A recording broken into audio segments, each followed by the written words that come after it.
اپنا نذرانہ عقیدت خون کی صورت میں آقا کریم صلی اللہ علیہ وسلم کی بارگاہ میں پیش کیا، اور پھر جب کراچی کی سڑک پر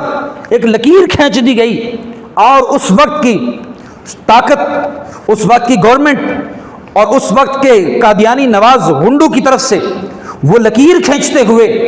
یہ پیغام سنایا گیا، جس کو نظام مصطفیٰ چاہیے،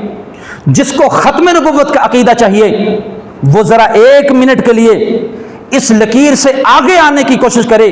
تو انجمن طلبہ اسلام اس وقت کی ایک نوجوانوں کی متحرک تحریک نے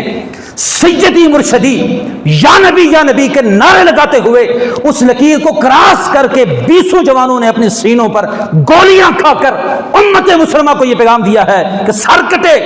کنبا چھوٹے، گھر لٹے، دامن احمد مصطفیٰ ہاتھوں سے نہ چھوٹے۔ اور علامہ اقبال رحمۃ اللہ علیہ نے اس قوم کو، اس مستقبل کو یہ پیغام دیا تھا کہ سب کچھ لٹ جائے، ایمان نہ لٹنے دینا،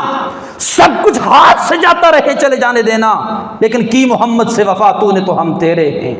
یہ جہاں چیز ہے کیا لوح و قلم تیرے ہیں،